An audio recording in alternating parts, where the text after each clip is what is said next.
Murat Aslan is an associate professor at Hasan Kalyoncu University. He joins me now live from the Turkish capital, Ankara. Professor, great to have you here with us on TRT World. Let me begin by asking you about the security meeting chaired by the Turkish President, Recep Tayyip Erdogan. What was it all about, and what kind of strategies, in your view, have been identified from that meeting? Well, there's an increasing pace in terms of numbers of the terrorist attacks directly positioned at the north of Iraq. But we have to know and be aware of exactly the reasons of these attacks recently.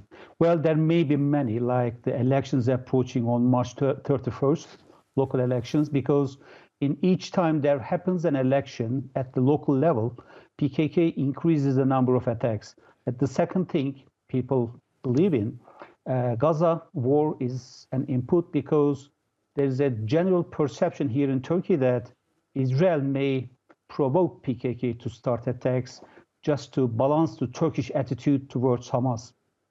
Whatever the reason, today's meeting is significant because if there's a shift in the pace, then there must be a response that is consistent with the capacity of Turkish armed forces, which is a bit limited nowadays because of the weather conditions, and there must be short-term responses and long-term planning. So today's meeting, I think, has focused on the long-term measures should be taken.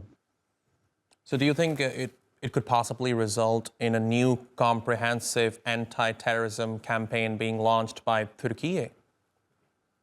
I call it a smart strategy or smart responses. Why? Once a PKK-like terrorist organization starts any act, you must respond through a wisdom. Why? You have to have an operation cost-effective and grab exactly what you want at the end of the overall campaign.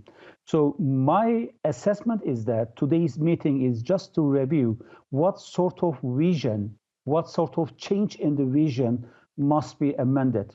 And the second thing, the President Erdogan, I believe, clarified exactly the intention for technical preparations on how to respond it.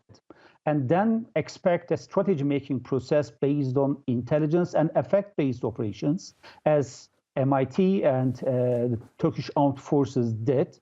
But there must be changes in how to do it. Professor Murat Aslan, it's always a pleasure talking to you, sir. Thank you very much for talking to us here on TRT World.